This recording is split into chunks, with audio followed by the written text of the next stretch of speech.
Assalamualaikum warahmatullahi wabarakatuh.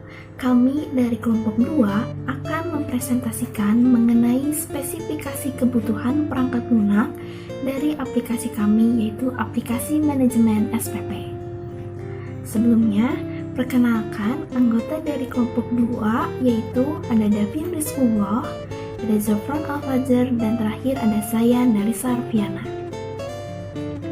Pertama-tama, aplikasi manajemen SPP ini dibuat dengan tujuan mempermudah segala kebutuhan administrasi sekolah, seperti pencatatan SPP, rekapitulasi saldo bulanan, mencetak hasil uraian pembayaran, dan menghitung segala hal secara otomatis untuk mengurangi adanya ketidaksesuaian pada data pembayaran SPP. Selanjutnya, ruang lingkup sistem pembayaran SPP kami. Nah, ruang lingkup ini terbatas hanya dalam satu lingkungan sekolah saja. Maksudnya yaitu apabila ada sekolah yang memiliki beberapa cabang lain di lokasi berbeda, maka aplikasi ini tidak dapat mensinkronisasi data antar cabang dan hanya bisa memanipulasi data hanya di satu sekolah saja. Selanjutnya, ada sistem interface. Dapat dilihat pada gambar, mouse dan keyboard akan memberikan input ke aplikasi, lalu aplikasi akan request ke database, dan database akan memberi respon kembali ke aplikasi.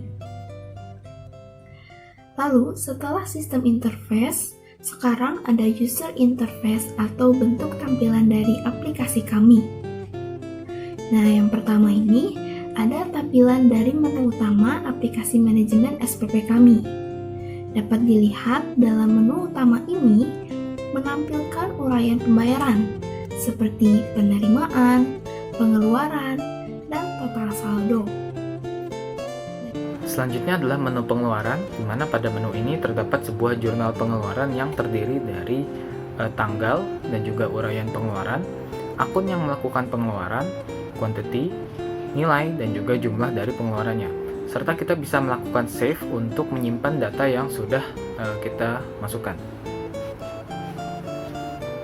Selanjutnya adalah rekap siswa, di mana pada bagian ini kita bisa melihat rekapan data dari data-data yang ada di dalam database, seperti NIS dan juga nama siswa, dan juga kelas, dan lain-lain. Ini adalah bagian menu lainnya yang berisi rekap data invoice, rekap data tabel, dan juga naikkan kelas siswa. Fungsi dari naikkan kelas siswa ini merupakan apabila ada kelas yang sudah lulus atau sudah kenaikan kelas, maka data-data tersebut dapat dihapus karena dianggap sudah tidak diperlukan lagi.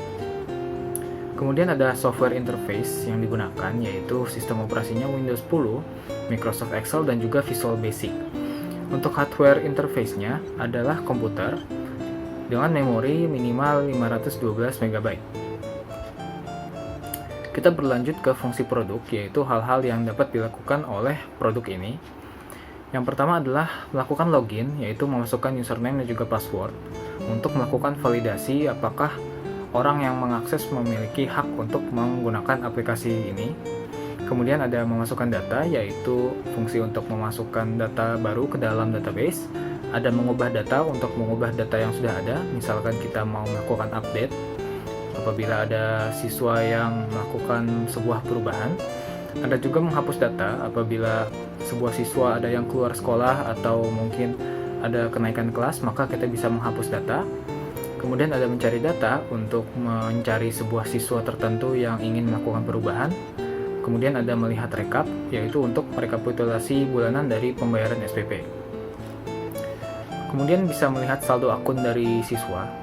Kemudian kita bisa melihat status pembayaran SPP dari siswa, dan kita juga bisa menambahkan transaksi, atau lebih tepatnya menambahkan jenis transaksi selain dari SPP. Misalkan dari pihak sekolah ingin menambahkan jenis transaksi untuk pembelian baju olahraga sekolah mungkin, maka itu bisa dilakukan dengan menambahkan jenis transaksi baru. Jadi selain untuk membayar SPP, aplikasi ini juga bisa digunakan untuk membayar transaksi lain. Yang selanjutnya akan dijelaskan oleh rekan saya. Ya, yang selanjutnya adalah pengguna dari aplikasi ini. Aplikasi ini ditujukan untuk badan administrasi di sekolah-sekolah seperti SD, SMP, dan SMA maupun SMK. Nah, aplikasi ini memiliki batasan-batasan tersendiri, yaitu pertama dari sisi teknologi. Aplikasi ini bersifat offline sehingga tidak bisa disinkronisasikan datanya dengan perangkat lain. Yang kedua, yaitu hanya berjalan di Windows 10 dan juga sistem Excel yang merupakan sistem Visual Basic. Nah, dan batasan dari sisi lingkungan yaitu di mana aplikasi ini memiliki sistem login khusus sehingga data-data penting hanya bisa diakses oleh petugas dan tidak bisa diakses oleh siswa. Yang selanjutnya adalah diagram use case-nya, bisa dilihat seperti ini.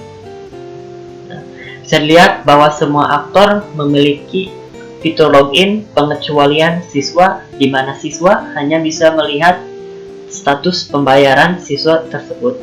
Sedangkan akun-akun lain memerlukan fitur login dan bisa mengakses fitur lainnya. Yang selanjutnya adalah kebutuhan usability. Nah, aplikasi ini memiliki beberapa kebutuhan. Yang pertama adalah pada satu transaksi hanya bisa ada satu siswa dan juga satu petugas. Pada satu transaksi hanya bisa memilih satu tipe transaksi, misalnya pembayaran DSP, pembayaran SPP, transfer antar saldo, dan juga transaksi kecil. Total pembayaran hanya direkap sejauh 1 tahun, dan juga pada transaksi hanya bisa memilih satu akun pembayaran. Selain itu, penambahan siswa dilakukan satu per satu sehingga tidak bisa ditambah secara sekaligus untuk mengurangi kerusakan pada data. Rekapitulasi juga pada data terbatas sejauh 1 tahun. Ya. Dilanjutkan dengan diagram entity relationship. Ya. Di sini bisa dilihat bahwa ada data siswa, data petugas, data pembayaran SPP ataupun DSP, data pembayaran transaksi kecil, dan juga data akun pembayaran yang masing-masing saling terhubung sesuai dengan relasinya.